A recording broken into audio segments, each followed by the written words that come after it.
हरे कृष्णा। डीप्रोग्रामिंग, हम कर्म के द्वारा प्रोग्राम किए चुके हैं, तो इस प्रोग्रामिंग से कैसे बाहर निकलना चाहिए। देखिए प्रोग्रामिंग कैसे होता है। मैंने एक गुलाब जामुन खाया, गुलाब जामुन खाने से उसमें मुझे बहुत मज़ा आया, लेकिन उस मज़ा के साथ साथ एक और हमारे अंदर एक तरह का संस्कार पैदा होता है।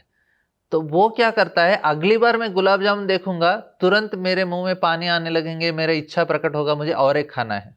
मैं आम का रस देखूंगा, मुझे एक बार उससे बहुत स्वाद आया, मैं उससे बहुत आनंद प्राप्त किया, तो मुझे लगेगा कि मुझे फिर से उसको प्राप्त करने का इच्छा होगा। तो ये क्या है, ये हमारा एक तरह से प्रोग्रामिंग हो रहा है। मतलब मैं हर बार किसी चीज़ को मैं आस्वादित करता हूँ। कभी कभी बुरा हमारा एक्सपीरियंस रहेगा, मतलब अरे इसको कभी देखने का ही नहीं, ये आदमी बहुत बुरा है, मतलब उसके साथ जो हमारा संबंध हुआ वो अच्छा नहीं था, तो उसके वजह से क्या हुआ, हमारे अंदर एक तरह का संस्कार उत्पन्न हुआ।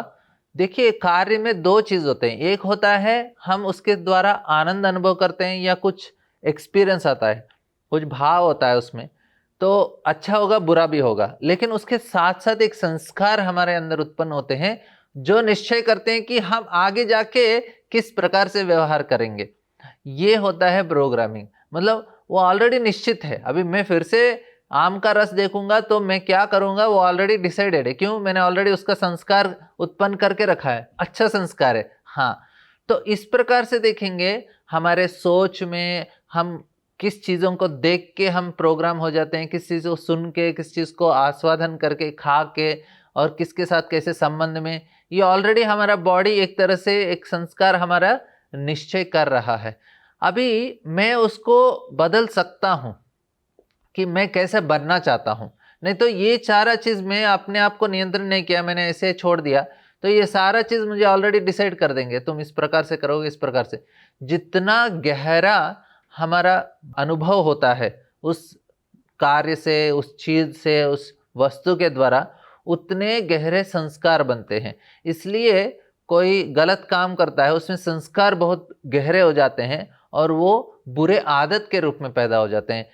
उदाहरण के लिए कोई अवैध सी संग कर रहा है, कोई ड्रग्स ले रहा है, इसमें क्या होता है, जो उससे आने वाले जो इम्प्रेशन है, मतलब उससे जो अनुभव है बहुत ज़्यादा आ जाता है और उससे जाने वाले संस्कार भी बहुत गहरे हो जाते हैं। उसके वजह से वो आदत पड़ जाता है, उससे बाहर छुटकारा प्राप्त करना बहुत मुश्किल होता है व्यक्ति के लिए।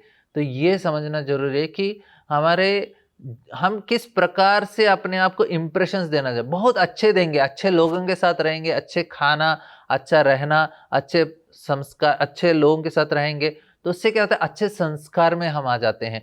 वो हमारा डीप प्रोग्रामिंग हो जाता है। मतलब हम जैसे चाहेंगे वैसे रह सकते हैं। नहीं तो ये जो हमारे सिस्टम है, हम बिना किसी रुकावट के छोड़ देते हैं तो सिर्फ बुरा ही बुरा ले लेता है, और क्या बनेगा हमको ही पता नहीं, कैसे हम रिस्पॉन्ड करेंगे। कोई चीज़ देख रहे हैं, तो इसलिए बच्चों के अंदर अभी प्रोग्रामिंग नहीं हुआ, बच्चों को किस चीज़ में आप छोड़ेंगे वैसे उनको जाके आगे जाके उस प्रकार से व्यवहार करेंगे। तो इसको डिप्रोग्राम किया जाता है कि हम पहले ही निश्चय करना चाहिए, मतलब कॉन्शियसली, मतलब अच्छे चेतना के साथ हमें हर समय जागरूक रहना चाहिए कि मुझे चाहिए क्या है, कैसे लोग चाहिए, कैसे स्थिति चाहिए, हमको हर समय जागरूक रहना चाहिए। नहीं तो क्या हो रहा है, ऑटोमेटिक प्रोग्रामिंग हो रहा है, वो निश्चय कर रहा है शरीर और मन इस प्रकार से रहना चाहिए। हम जागरूक रहेंगे तो हम निश्चय कर सकते हैं, नहीं ये चाहिए, ये नहीं चाहिए, तो हमारे लिए ये बहुत जरूरी है। हरे कृष्णा। ऐसे ही और भक्तिमय कार्यक्रमों के लिए देखिए हरे कृष्णा टेलीविजन, और इसे प्राप्त करने के लिए आप अपने केबल अथवा DTH ऑपरेटर से संपर्क करें तथा और अधिक जानकारी के लिए आज ही डायल करें 7666 839 839।